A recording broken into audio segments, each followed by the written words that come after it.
The mixed relay was first introduced, I think it was at the World Under-18 Championships several years ago in Cali, Colombia. It was one of the best races, and it was exactly for that reason that one of the teams that had a female on anchor was so far out in front, and it was very close between her and the man running her down, and it was such unpredictability and hard to gauge and essentially chaos until the final meters. It was amazing, and I think this is a much more fun way to organise the race, because it becomes a bit of a chess match played out over a 6-kilometre cross-country course. And if there was risk of fallers in the previous races, I would say that has gone up higher here, because you're talking about 1,500-metre athletes ripping around the cross-country course. And as I mentioned, the long lap, the 1,500-metre lap that these athletes are running is a lot more narrow and a lot trickier, I would say. A lot of tight turns on this. So athletes would want to watch it as they go around those turns. 12 teams in this then.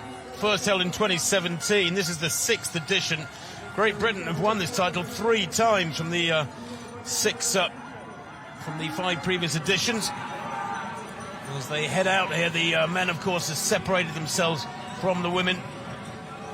8 men, 4 women chasing hard. The Dutchman, the Dutch athlete leading off is Kevin Wietse.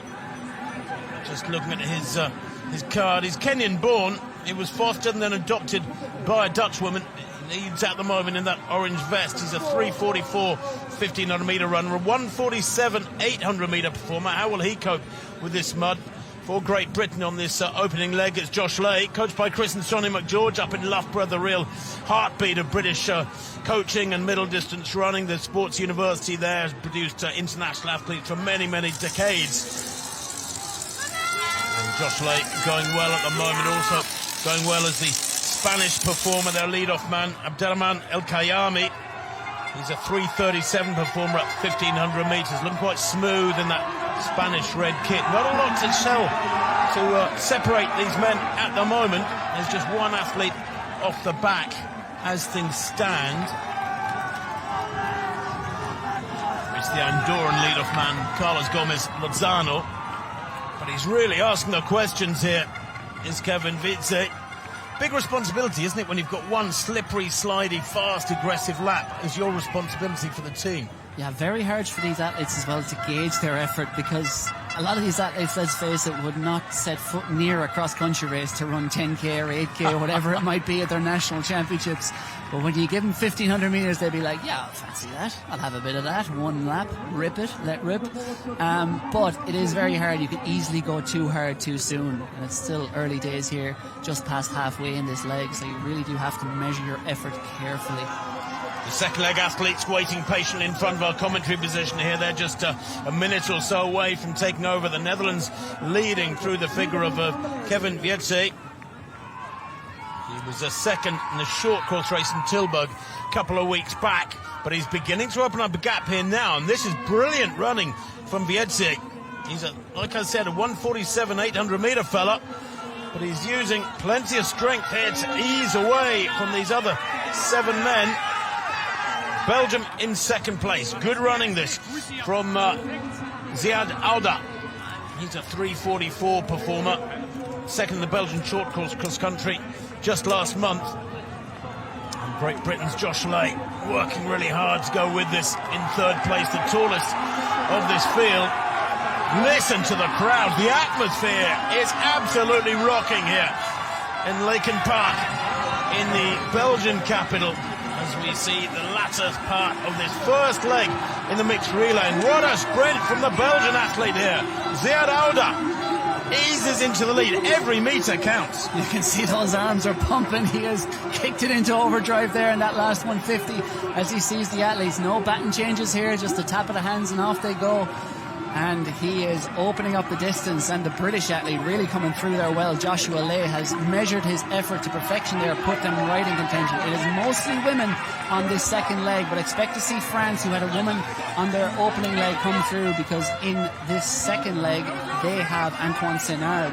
They'll be closing down the gap, and this will be coming back together again. We've had 5 editions of the mixed relay to date at the European Cross-Country Championships. 3 of them have been won by Great Britain. Spain's won one, and of course, so memorable leg by Gaia Sabatini. got up for gold in the shadow of the winning post. But there's 3 teams out front, locked together up front. It is Belgium, Britain and the Netherlands. So Elisa van der Elst of Belgium, their record holder at 1,500 metres, the 25-year-old driving up the hill there. In second place for Great Britain, Beth Morley, British University's champion at 1,500 metres last year, and cross-country representing Loughborough University. She's in second place, and then in third place is the Dutch athlete, I think. Yes, it is. The Poles took over in third, but they've lost a bit of ground now. They're back in fourth at the moment. It's Jetske van Kampen. She's a 4:10 1,500 metre runner in third place for the Netherlands with she's 9:18 for 3,000. She might struggle to go with this leading pair. And just to update you on some of it's obviously 2 races unfolding at once here, but in the race between the women, I would say, back in that second pack of the opening leg, Gaia Sabatini handed over with the exact same time, 3:01 split, as France's Berenice Clay-Merlet and Hungary's Liliana Vindic-Toth. So little to choose between those other teams right now as they hand over to their male runners on leg 2. They will be closing down on these leaders fast. Beth Morley then, coached by Bill Foster, great runner himself back in the days, back in the 80s. He's another Loughborough-based coach. And at the moment, trying desperately to break the Belgium second-leg athlete here, Elisa van der Elst. Van der Elst, who is a 4:02 1,500 metre runner. She's world-class at 1,500, close to that at 800 with the best of 2:01. So Morley here has got to keep pummeling away. It's not only about opening up a gap or trying to beat the athlete that's with you, but it's maximising your few minutes in the spotlight, trying to get a big gap on those behind. So if somebody else can live with you, you've got to accept that, but you might yet be opening a bigger gap on those further back. And I think she's doing that because the Dutch in third place are now quite isolated through Van Kampen, and the Poles losing a bit of ground through their second leg runner, Plotzinska. Yeah, and I think in a race like this, 4x1,500 metres at cross-country and muddy cross-country, you almost want a 3,000 metre steeplechaser more than a 1,500, because it is like a 2.5k test, and the people who tend to throw an 800 metre runner on a leg there, it tends to backfire quite badly, because this is a whole different test of what it is on the track. As you see, the men are going to be closing that gap there. That is, I think it is Slovenia's Rock Markelj. They're closing in on some of the women. Well, there's a gap there now. This has been great running from Beth Morley of Great Britain, the 22-year-old. I know Coach Bill Foster will be screaming away as she gradually stretches this lead for the British squad. Poland back in fourth. Belgium, they'll be getting every bit of support that could be possibly expected. She's a semi-finalist in the Olympic Games back in Tokyo, is Elise van der Elst. She's got plenty of experience. The Dutch athlete in third place, Van Kampen. Jetske van Kampen is a 4:10 1,500 metre runner. Won the Dutch short course cross-country back in 2021 and earlier on this year. And the French, with one of their men on this leg, France using Antoine Senard. He's closing all the time.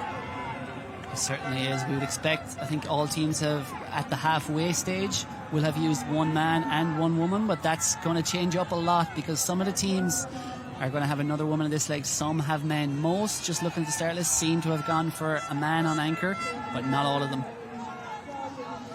So there is Senard of France, 7th of the last 2 European under-23 cross-country championships. He's a 3:40 1,500 fella, 7:57 for 3,000 indoors. He's a great middle-distance runner, and he will be closing all the time. But when you're playing an ace card like this, which effectively you're doing with the male runners against women, you've got to make it count. Certainly, and Senard is doing just that.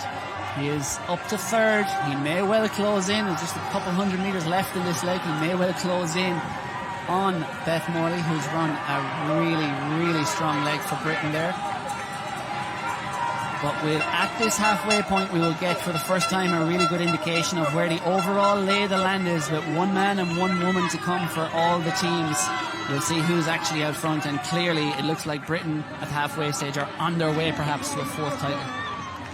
Brilliant run this from Morley. She will hand over to, well, it looks like she's handing over to Adam Fogg. They changed their decision. Fogg was due to be on the final leg, We have only seen 2 legs, haven't we? I'm almost getting confused here. We were told Fogg would be on the final leg, but I think Great Britain wanting to really maximise the advantage they've got, because Beth Morley has given them a really decent lead there as they came in for that second changeover. And Fogg here now will pour it on. He's a good athlete, Fogg.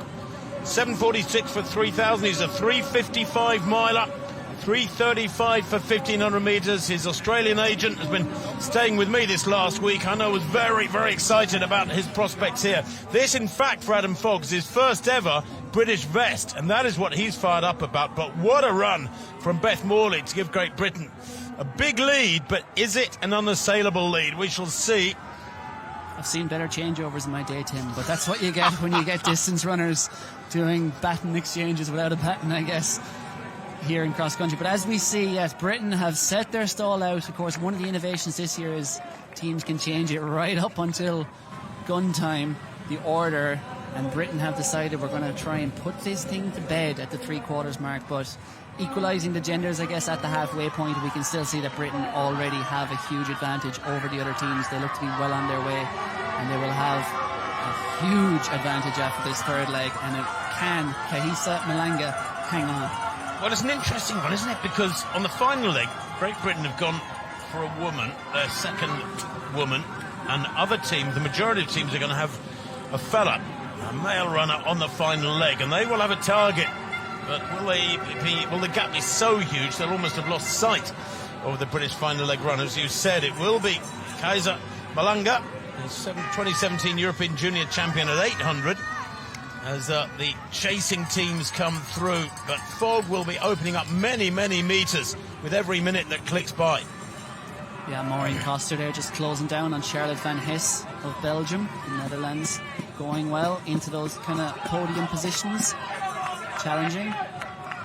But I think that Britain's Kahisa Malanga will not see another athlete as she runs that final leg. If she does, it will be in the final 100 metres, at most 200 metres, because Adam Fogg is churning fast here on this course as he runs up that incline. As I said, this course doesn't have any real gut punch of a hill, but it's got a lot of drags, a lot of undulations, and as you go up there in that not so great ground, it can get quite tough.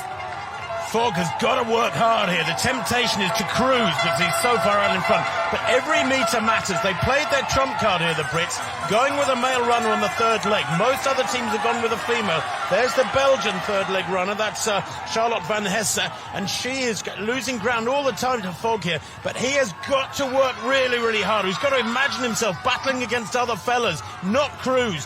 Make every second count, open up the gap, because the final leg is going to be absolutely fascinating. It may well be that the gap will be so big behind the Brits they won't be caught, but who knows, because Fogg here has got a big gap, but the women are chasing hard, and on the final leg there will be men for most teams.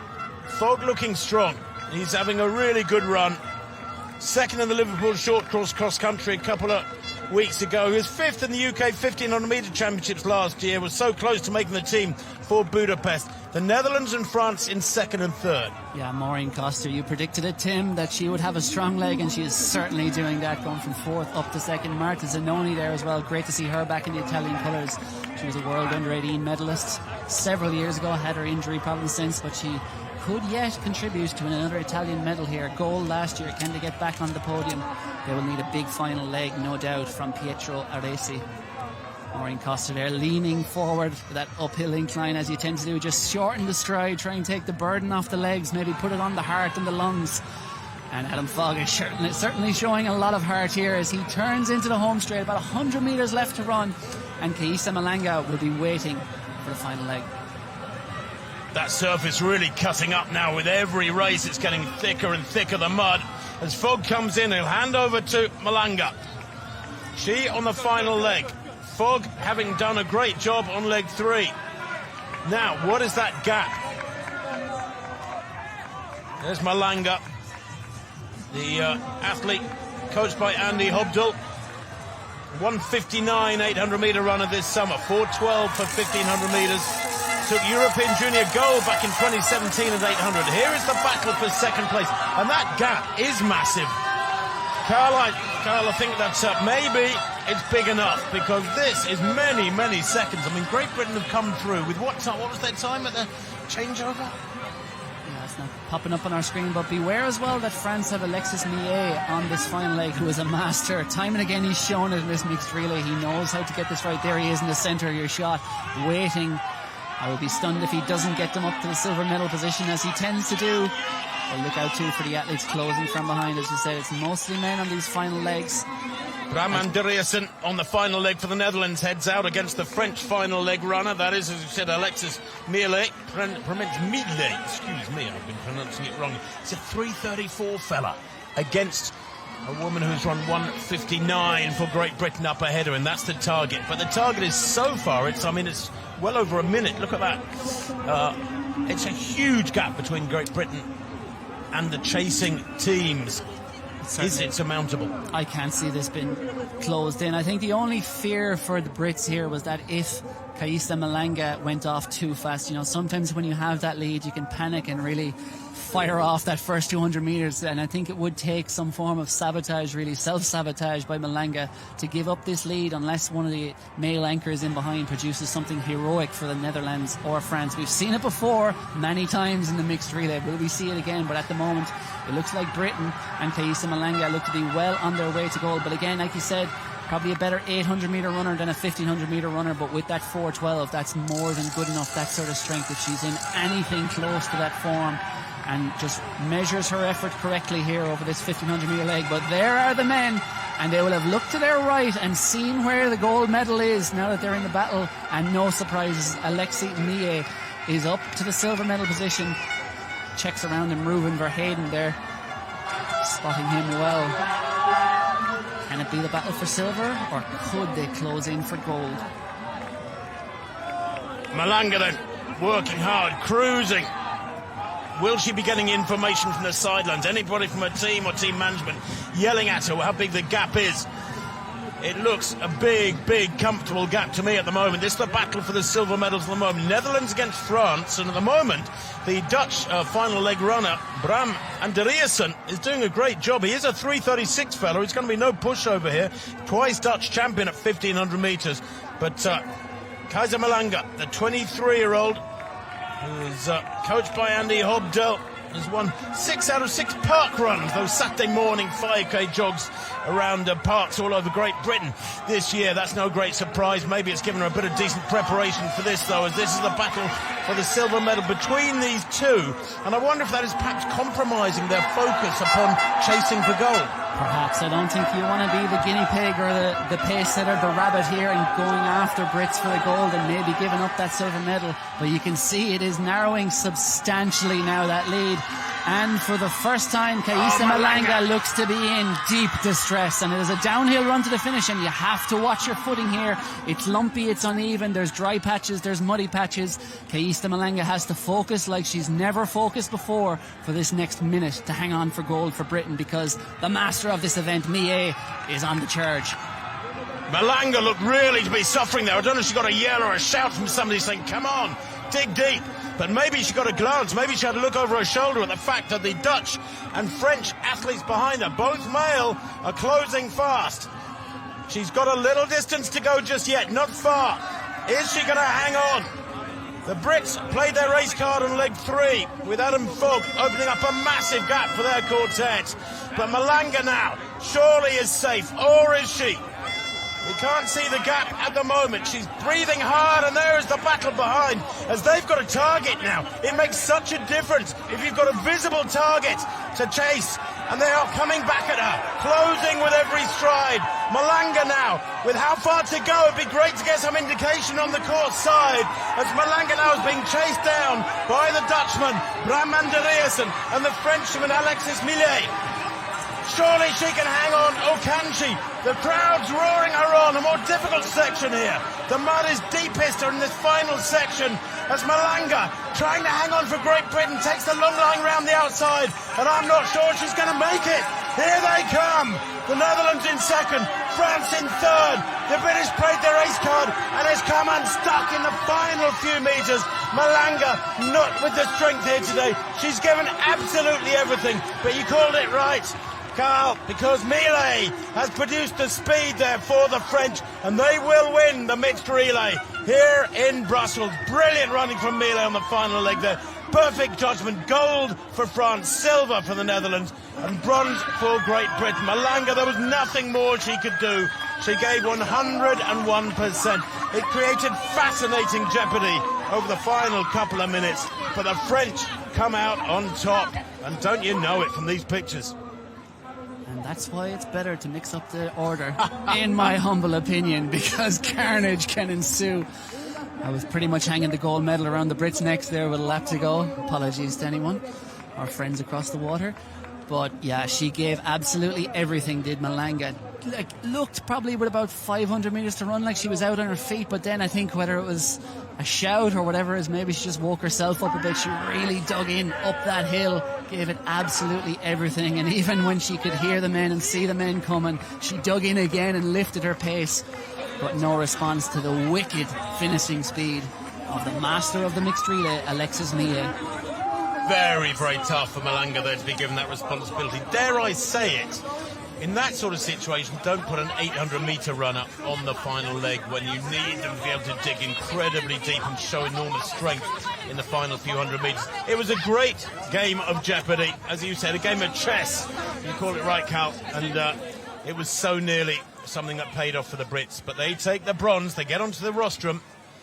Now the French celebrating in style, and the Dutch not too disappointed either.